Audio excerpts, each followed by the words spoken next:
Welcome to the Fearfully and Wonderfully Me podcast, a podcast designed to help you increase your influence, develop your leadership, and maximize your results.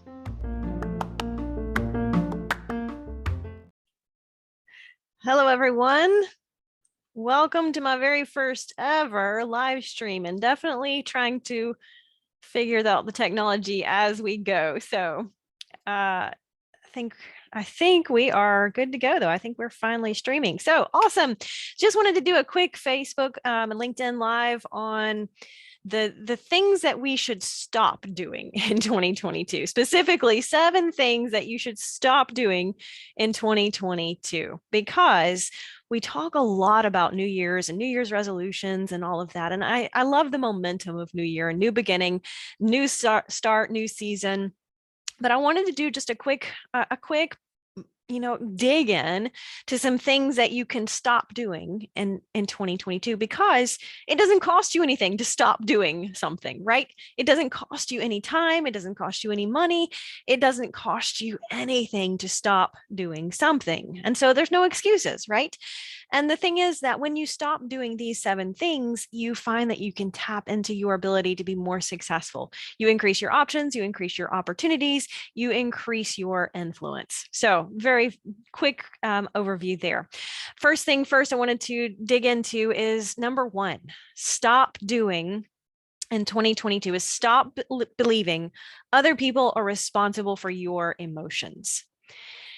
You know, Stephen Covey said it perfectly in the 7 Habits of Highly Effective People. He said, human beings have the freedom, when something happens, they have the freedom to pause and choose their response to what happened. And that's incredibly empowering. It's incredibly difficult sometimes, right? When something happens, it's something that maybe we don't like, something that is frustrating or upsetting. And we're emotional creatures, right? We are humans. We are emotional. We have emotions. But the very first and fundamental thing that you can stop doing to improve your outlook and your opportunities and your options and have a more successful year in 2022 is stop believing other people are responsible for your emotions. See, the thing is that we get to choose our response anytime something happens. And when we realize that means that nobody else can make you mad. Nobody else can make you upset. Nobody else can get you frustrated. You are choosing those emotional responses. Now, absolutely, things are going to happen that you don't like, right? You cannot control much of what happens. You cannot control other people, but you always have the freedom to choose your emotional response to what happens. So stop blaming your emotions on other people. Stop blaming your emotional responses on other people. Other people aren't responsible for your emotions. They're your emotions. You choose them. So stop blaming other people for them. Number 2, stop believing other people are responsible for your poor choices. And that's a tough one. But there again, as long as we're externalizing the blame of so-and-so did something I didn't like, and so now I'm going to choose a poor response. Maybe it could be just as little or insignificant as I had a bad day at work. I had a stressful encounter with a customer at work. And so now I'm going to just go home and have a bowl of ice cream, right? That's a poor choice in response to something someone else did. Stop believing that other people are responsible for your choices. They're your choices. And until you own them, they will own you. Number 3, stop believing that other people are responsible for your problems. Absolutely. There again, people are going to say things or do things that we don't like. Problems are part of life, but stop believing that other people are responsible for your problems. Because they're your problems, that means they've got to be your solutions. And no one else is going to be as committed to finding a solution to your problem as you are. Stop believing other people are responsible for your problems. Number 4, stop believing other people are responsible for your dreams. I was on a podcast interview just a little while ago, and I talked about one of the forms of self-limiting belief is believing that someone else should help us get what we want in life, or believing that someone else will help us get what we want in life. And neither one of those limiting beliefs will help us move forward. Nobody else will work as hard and fight as hard for your dream as you should. Stop believing someone else is going to work that for you. That's That's something only you can do. If it's your dream, then you've got to claim it. You've got to own it. No one else is going to make it come true like you can. Number 5, stop believing other people are responsible for your success. Stop believing other people are responsible for your success. You know, a lot of times we find ourselves in a situation where we're not satisfied.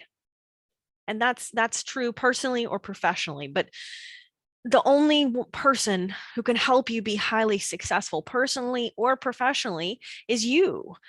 And there again, no one else is going to be as invested in your success. You've got to take ownership. If you're not happy with the job or the career that you're in, you've got to take ownership and say, I've got to do something to fix it. I remember back in, and after I left home, I was 19, and the only job that I could find way back then, after I left home, I didn't have anything when I left home. No job, no high school diploma, no money, no car, and the only job that I could find was working as a waitress at Pizza Hut. Now, there's nothing wrong with that, but let me tell you, I realized quickly that number one, that's not what I wanted to do the rest of my life. But number two, the job of my dreams wasn't going to come find me at Pizza Hut. I was going to have to do something different if I wanted life to be different. Number 6, stop believing that other people are responsible for your results. There again, it comes down to ownership and saying, I've got to take responsibility for the results that I'm getting. I've got to stop externalizing the blame for the lack of results. I have to figure out, what do I need to do differently? And only you can figure that out for yourself. Only I can figure that out for myself. If I'm not getting results, I've got to take a step back and say, what do I need to change? What do I need to tweak? Maybe I need a total revamp here on this strategy, but I've got to stop waiting on someone else to help improve my results in any area of my life. I've got to take ownership of that.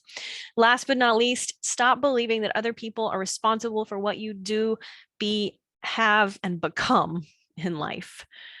Right? There again, it's your life. And as long as you are waiting on someone else to fix it, improve it, change it, tweak it, it's never going to be changed or tweaked or improved or fixed. Regardless of wherever you are in your life, you always want to be grateful for what you have, of course. But if you're not completely satisfied in some area of your life, then the question is down to, what are you going to do about it?